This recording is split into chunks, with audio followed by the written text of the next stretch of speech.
Peaceful Moon stories. வாங்க குழந்தைங்களா, இன்னைக்கு ஒரு கதை பார்க்கலாமா? இன்னைக்கான கதையோட பேரு கண்ணனின் பக்தன்.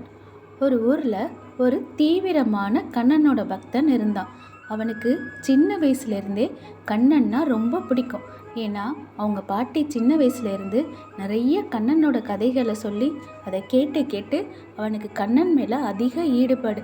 ஒரு நாள் காலையில் வழக்கம் போல் தன்னோட கண்ணனை பார்க்கறதுக்கு கோயிலுக்கு வந்தான். கண்ணா கிட்ட அவன் எல்லாரையும் போல் சாமியெல்லாம் கும்பிட மாட்டான். ஒரு சராசரி மனிதரை போல் கண்ணன் கிட்ட பேசிட்டு போவான். ஏன்னா அவனுக்கு கண்ணன்கிறது ஒரு தோழன் போல், ஒரு சகோதரன் போல், அப்படி ஒரு உணர்வு அவனுக்கு இருக்கும். அப்போது கண்ணன்கிட்ட கேட்டுட்டு இருந்தான், கண்ணா எப்போ தான் நீ எனக்கு நேரில் வருவ, நேரில் வந்து என்கிட்ட பேசுவ, உன்னைய பார்க்கணும் போல் ஆசையாக இருக்குது, தினம் தினம் வரேன், நீ நேரில் வந்தேன்னா எனக்கு எவ்வளோ சந்தோஷமாக இருக்கும், சீக்கிரம் வா கண்ணா அப்படின்னு சொல்லிட்டு அப்புறம் ஊருக்குள்ளே கிளம்புறான். அப்போது அந்த ஊரில் ஒரு பாட்டி, என்ன கண்ணா உன்னோட கண்ணனை பார்த்துட்டியா அப்படின்னு கேட்டுட்ருக்காங்க. ஏன்னா அவனோட பேர் கூட கண்ணன். அப்புறம் அந்த பாட்டி சொல்கிறாங்க, என்ன சொன்னாங்க இன்றைக்கி உன்னோட கண்ணன் அப்படின்னு ஆர்வமாக கேட்டுட்ருக்காங்க. ஏன்னா அந்த பாட்டிக்கு கூட தெரியும் இவன் தீவிரமான கண்ணன் பக்தன்னு. அப்போது அதே நேரத்தில் அந்த பையன் சொல்கிறான், பாட்டி நான் என்னோட கண்ணனை பார்த்துட்டு வந்துட்டேன் பாட்டி, என்னோட கண்ணன் எனக்கு கூடிய சீக்கிரத்தில் நேர்லேயே வந்து காட்சி தருவார், எனக்கு அந்த நம்பிக்கை ரொம்பவே இருக்குது. சரி பாட்டி நான் கிளம்புறேன், எனக்கு வீட்டில் எங்கள் அம்மா அப்பா பாட்டி எல்லாருமே தேடுவாங்க, கொஞ்சம் தாமதமானால் கூட ரொம்ப பயந்துருவாங்க. ஏன்னா அவங்களுக்கு நானா ரொம்ப இஷ்டம், உங்களுக்கு தெரியும்ல பாட்டி, அதனால கொஞ்சம் லேட்டானா கூட பயந்துருவாங்க பாட்டி, நான் போயிட்டு வரேன், உங்களை நாளைக்கு பார்க்குறேன் அப்படின்னு சொல்லிட்டு அங்கேருந்து கிளம்பிடுறான். அப்புறம் அவங்க அப்பா வழக்கம் போல், என்னப்பா இவ்வளோ நேரம் ஆயிடுச்சு, உனக்காக பாட்டியும் அம்மாவும் உள்ளே ரொம்ப நேரம் காத்துட்ருக்காங்க, நான் பாரு வெளியிலே வந்து நிற்கிறேன் உனக்காக, சீக்கிரம் வந்துடணும்ப்பா கோயிலுக்கு போனீன்னா, ஏன்பா வர வழியில் ஏதாவது பிரச்சனையா, என்னாச்சு, ஏன் இவ்வளோ நேரம் அப்படின்னு கேட்டுட்ருக்காங்க. ஏன்னா அவருக்கு தெரியும் இவன் வந்து கண்ணனை பார்க்க போனான்னா அவனையே மெய் மறந்து அப்படியே கண்ணனோட ரொம்ப நேரம் செலவு செஞ்சிட்ருப்பான்.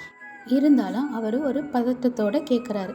அப்போது கண்ணன் சொல்கிறான், அதெல்லாம் ஒன்றும் இல்லைப்பா, ஏன்பா இப்படி பதறீங்க, நீங்கள் உங்களுக்கு தான் தெரியுமே, நான் கண்ணனை பார்க்க போனால் நான் கண்ணன் கூட ரொம்ப நேரம் செலவு செஞ்சுட்டு தானே வருவேன், அப்புறம் வர வழியில் ஒரு பாட்டி இருப்பாங்கள்ல, அவங்கக்கிட்டேயும் கொஞ்சம் நேரம் பேசிகிட்டு இருந்தேன், அதனால தான் நேரம் ஆயிடுச்சுப்பா.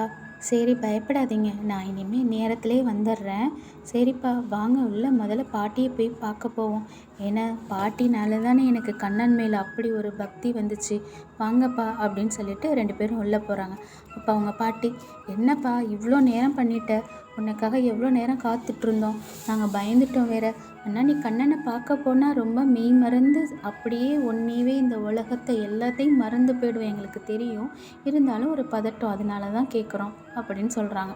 உடனே அந்த கண்ணன், ஏன் பாட்டி பயப்படுறீங்க, உங்களுக்கே தான் தெரியுதே, நான் கண்ணனை பார்த்தேன்னா மொத்தமாக எல்லாத்தையுமே மறந்து, நான் என்னையே மறந்து அவ்வளோ நேரம் செலவு செய்வேன்னு, அப்புறம் நீங்கள் ஏன் பயப்படுறீங்க, அப்புறம் நம்ம ஊருக்குள்ளே ஒரு பாட்டி இருக்காங்கள்ல, அவங்கக்கிட்ட தான் இன்றைக்கி கொஞ்சம் நேரம் பேசிகிட்டு இருந்தேன், அதனால தான் எப்போதும் வழக்கம் போல் வர நேரத்தை விட கொஞ்சம் நேரம் ஆயிடுச்சு, பயப்படாதீங்க, இனிமேல் நான் நேரத்திலே வந்துடுறேன் அப்படின்னு சொல்கிறான்.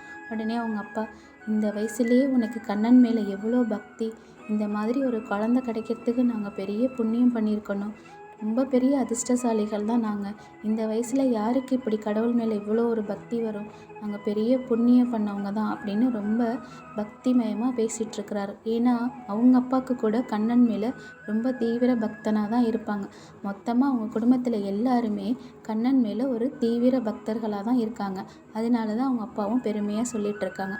அப்புறம் அவங்க அம்மா கூட, என்னப்பா இவ்வளோ நேரம் பண்ணிட்ட, எங்களுக்கு எவ்வளோ நேரம் காத்து இருந்து பசியே வந்துடுச்சு தெரியுமா, இன்றைக்கி நாங்கள் உன்னை விட்டுட்டு சாப்பிட்டுட்ருக்கோம், சரிப்பா இனிமேல் கொஞ்சம் நேரத்தில் வந்துடு அப்படின்னு அவங்க அம்மாவும் சொல்லிகிட்ருக்காங்க.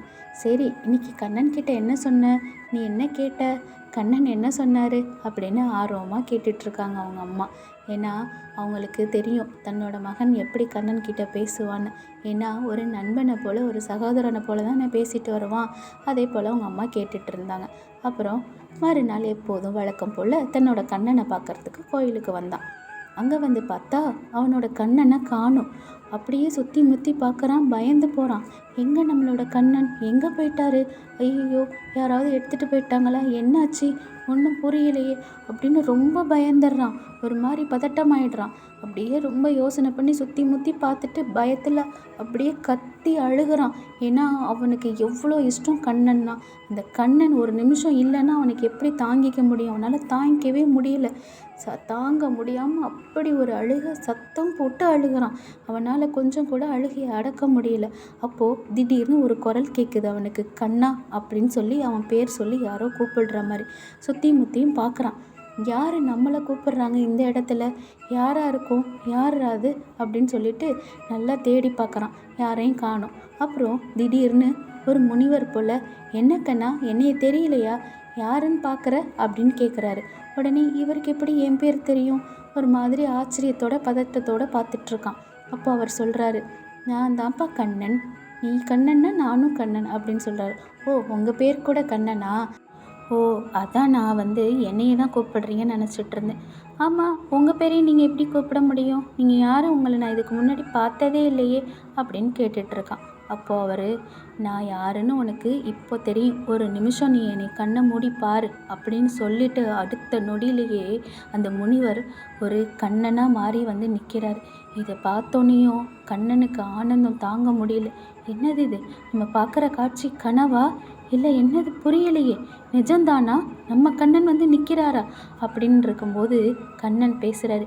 என்ன கண்ணா, ரொம்ப அழுதுட்ட போல இருக்கு, என்னைய ரொம்ப தேடின போல இருக்கு, நீ என்ன ரொம்ப பயந்துட்டியா? என் மேலே அவ்வளோ பக்தியா உனக்கு அப்படின்னு கண்ணன் பேச ஆரம்பிக்கிறாரு. ஏன்பா கண்ணா, நான் இல்லைன்னா நீ ஒரு நாள் கூட இருக்க மாட்டியா? இவ்வளோ பயப்படுற, இவ்வளோ தேடுற, நீனா எனக்கு ரொம்ப பிடிக்கும். நீ மட்டும் இல்லை, இந்த உலகத்தில் இருக்கிற எல்லா உயிரையும் எனக்கு ரொம்ப பிடிக்கும் அப்படின்னு சொல்கிறாரு. உடனே அதுக்கு கண்ணன், தெரியும் கண்ணா, எனக்கு உங்களை ஒரு நாளாவது நேரில் பார்க்கணுன்னு ஆசை இருந்தது. இன்றைக்கி அந்த ஆசை நிறைவேறிடுச்சு. இதை தெரிஞ்சால் எங்கள் அம்மா அப்பா எங்கள் பாட்டியெல்லாம் எவ்வளோ சந்தோஷப்படுவாங்க தெரியுமா? எனக்கு ரொம்ப சந்தோஷமாக இருக்குது உங்களை பார்த்ததில்ல அப்படின்னு சொல்கிறான். உடனே கண்ணா, ஆமாம், நீ எவ்வளோ நாள் என்னை தேடிக்கிட்டு இருந்த, எவ்வளோ நாள் என்னை கேட்டுட்டு இருந்த, இன்றைக்கே மட்டுமா தினம் தினம் தேடிட்டு இருந்த. அதனால தான் உன்னை ஒரு நாளாவது நேரில் பார்க்கணுன்னு எனக்கும் ஆசை வந்தது. அதனால தான் உன்னைய பார்க்க வந்தேன். நான் ஏன் இந்த கற்சிலையில் மட்டும்தான் நான் இருக்கேன்னா, நான் எல்லா இடத்துலையும் இருக்கேன். எல்லா இடத்துலையும் நீ என்னை பார்க்க முடியும் அப்படின்னு சொல்லிட்டு கண்ணன் மறைஞ்சிடுறாரு. இதை கேட்டோன்னே அவனுக்கு அவ்வளோ சந்தோஷமாயிடுது. ஆமாம், நம்ம கண்ணன் தான் எல்லா இடத்துலையும் இருக்கானே, நம்ம இது தெரியாமல் கண்ணனை இதே இடத்துல தேடிக்கிட்டு இருக்கோம். இந்த உலகம் முழுக்க கண்ணன் நிறைஞ்சிருக்கிறான். நம்ம மனசு இன்னைக்கு அவ்வளோ நிறைஞ்சிருக்குது. இவ்வளோ சந்தோஷம் கண்ணனை நேரில் பார்த்ததில்ல. இதை நம்ம பாட்டி, அம்மா, அப்பா, அப்புறம் ஊருக்குள்ளே எல்லார்கிட்டையும் சொல்லணும். சரி அப்படின்னு சொல்லிட்டு கண்ணனை நிம்மதியாக தரிசிச்சுட்டு அங்கேருந்து கிளம்புறான். அப்புறம் வீட்டுக்கு வந்தோடனையும் பாட்டி என்னப்பா கண்ணனை கும்பிட்டுட்டியா அப்படின்னு வழக்கம் போல் கேட்டுட்ருக்காங்க. உன்னோட கண்ணன் இன்னைக்கு என்ன சொன்னார், பாத்தியா உன்னோட கண்ணனை அப்படின்னு கேட்டுட்டு இருக்கும்போது அப்போது கண்ணன் சொல்கிறான், பாட்டி இன்னைக்கு என்ன நடந்துச்சு தெரியுமா? நான் சொன்னால் நீங்கள் நம்பவே மாட்டீங்க. இன்றைக்கி என்னோட கண்ணனை நான் நேரில் பார்த்தேன். என்கிட்ட நேர்லேயே பேசினார். இன்னைய நாள் நான் என் வாழ்க்கையிலேயே மறக்க முடியாத நாளாக அமைஞ்சிருச்சு. அப்படி ஒரு நாள் பாட்டி.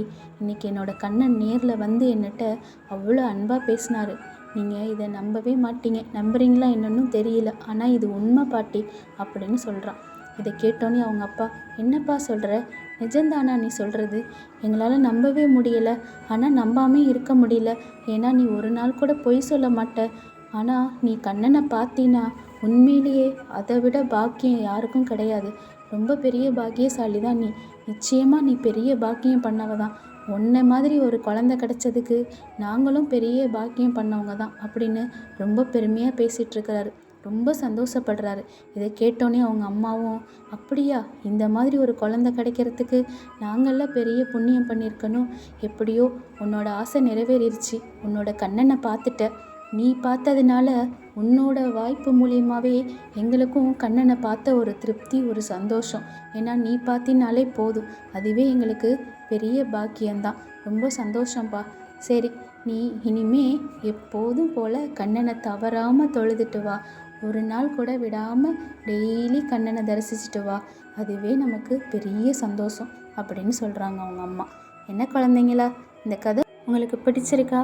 பிடிச்சிருந்ததுன்னா இந்த வீடியோவை மறக்காமல் லைக் பண்ணி ஷேர் பண்ணி நம்ம சேனலை சப்ஸ்கிரைப் பண்ணுங்கள். நாளைக்கு வேறொரு கதையோடு உங்களை பார்க்குறேன்.